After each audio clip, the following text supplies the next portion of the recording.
Hello and welcome to My Piano Method with me, Michelle Orp. This is my beginner to grade course, Module 1. Now, the whole goal of Module 1 is to get you understanding the stave, understanding what notes look like on the stave, and to be able to play with both hands together, playing different things together while reading sheet music.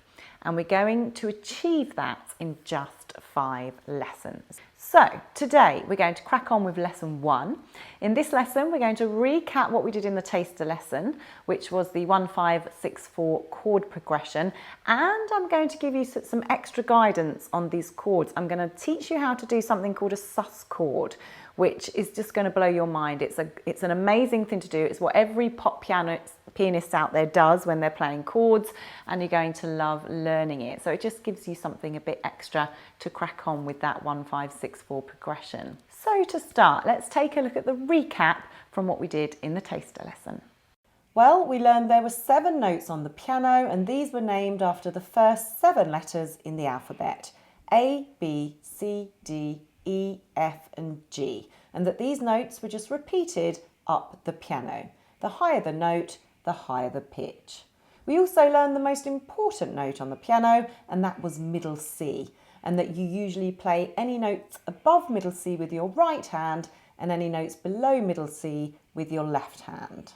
And then I taught you that fabulous 1-5-6-4 chord progression.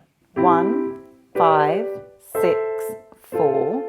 Hopefully you've been practicing this all week, and I gave you a 5-day practice plan as well, teaching you 5 simple different rhythms to get your teeth into.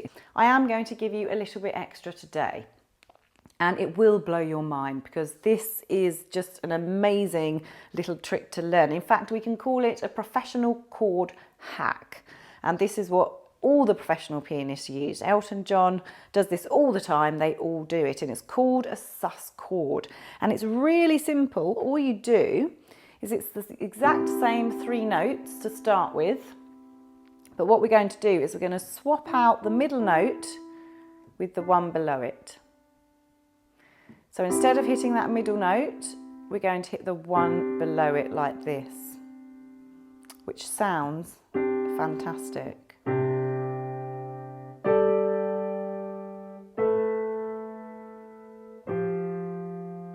Doesn't that sound great?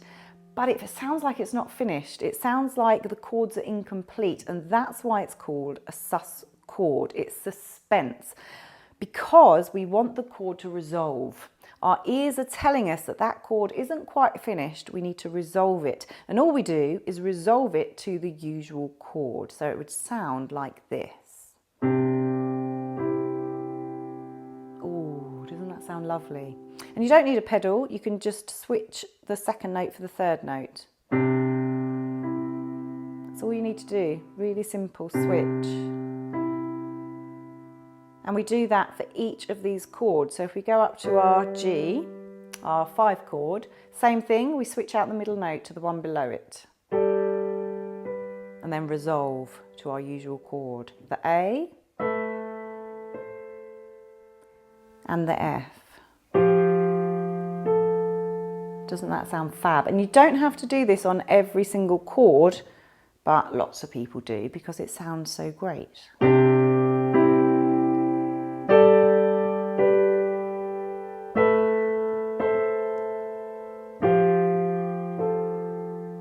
And in this course, I do talk about sus chords and teach you more about them because they are so powerful.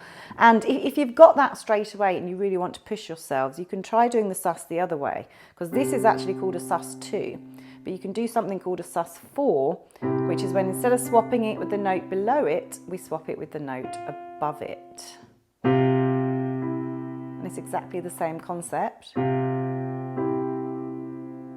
You're just going above instead of below. And then when you get really good, you can go between the 2.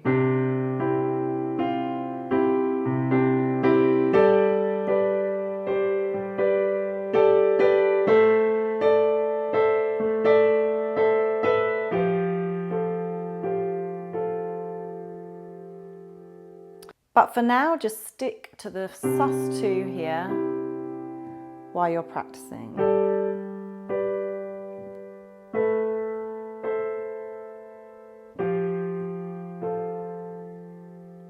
And as we go through the course, you will learn the other tricks and tips that we have with chords.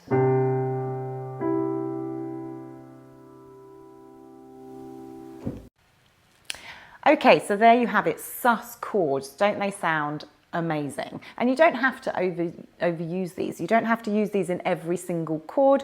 You can just chuck them in whenever you feel like it. The thing about music is it's so personal. So it's up to you to decide what you think sounds good. So when you're doing that chord progression, you could start with a simple rhythm, and then on the next chord you could chuck in a bit of a broken chord, and then maybe on the last chord you could put in a sus chord.